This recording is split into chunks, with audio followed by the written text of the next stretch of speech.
There's no feeling more intense than starting over. If you deleted your homework the day before it was due, as I have, or if you left your wallet at home and you have to go back after spending an hour in the commute. If you won some money at the casino and then put all your winnings on red but it came up black. If you got your best shirt dry cleaned before a wedding and then immediately dropped food on it. If you won an argument with a friend and then later discovered that they just returned to their original view. Starting over is harder than starting up. If you're not ready for that, like if you've already had a bad day, then what you're about to go through might be too much. Feel free to go away and come back. I'll be here.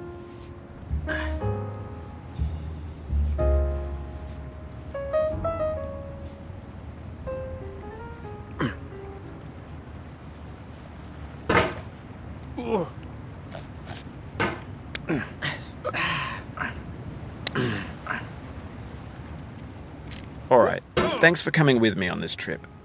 I'll understand if you have to take a break at any point. Just find a safe place to stop and quit the game. And don't worry, I'll save your progress, always. Even your mistakes. This game is a homage to a free game that came out in 2002, titled Sexy Hiking.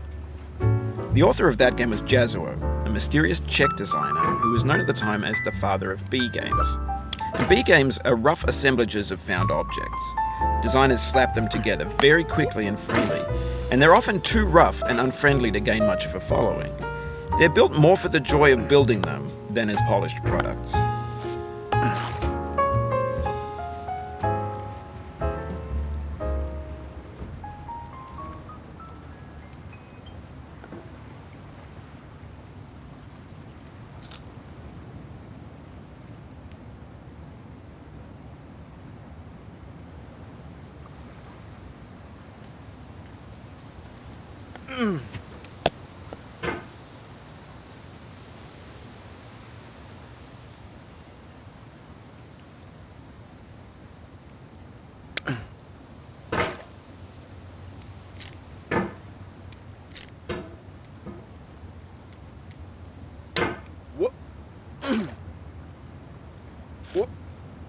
Oh, you just lost a lot of progress.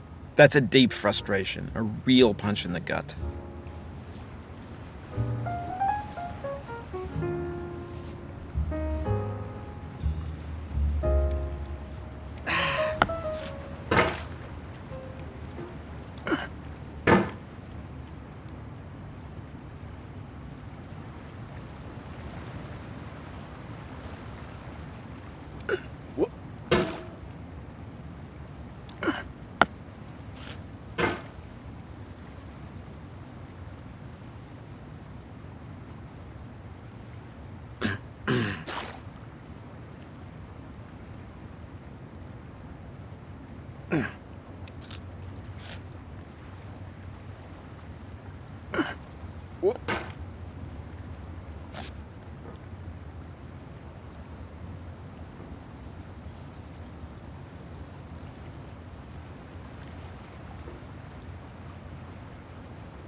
In a certain way, Sexy Hiking is the perfect embodiment of a B game.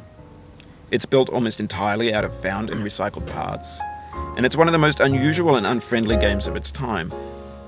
In it, your task is simply to drag yourself up a mountain with a hammer. And that act of climbing, in the digital world or in real life, has certain essential properties that give the game its flavour. No amount of forward progress is guaranteed. Some cliffs are too sheer or too slippery, and the player is constantly, unremittingly in danger of falling and losing everything.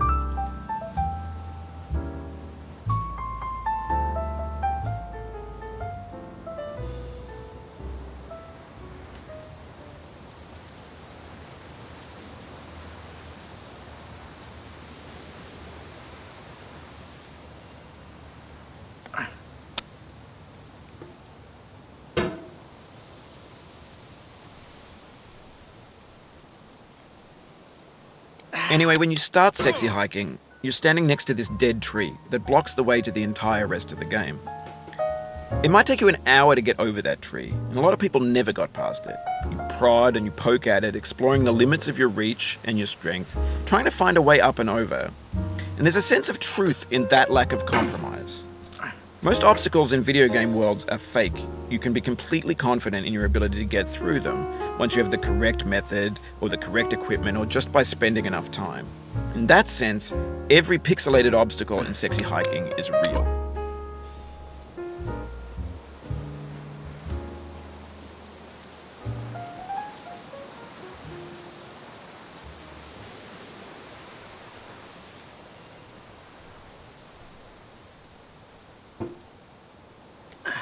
What?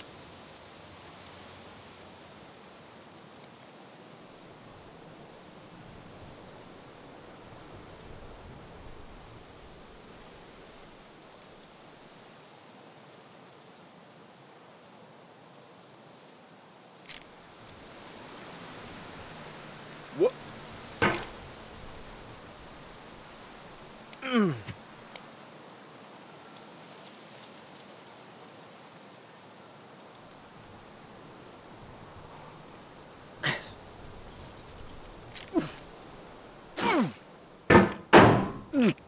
Oof, sorry about that.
The obstacles in sexy hiking are unyielding, and that makes the game uniquely frustrating.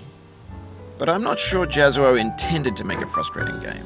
The frustration is just essential to the act of climbing, and it's authentic to the process of building a game about climbing.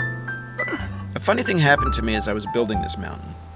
I'd have an idea for a new obstacle, and I'd build it, test it, and it would usually turn out to be unreasonably hard. But I couldn't bring myself to make it easier. It already felt like my inability to get past the new obstacle was my fault as a player rather than as a builder. Imaginary mountains build themselves from our efforts to climb them, and it's our repeated attempts to reach the summit that turns those mountains into something real.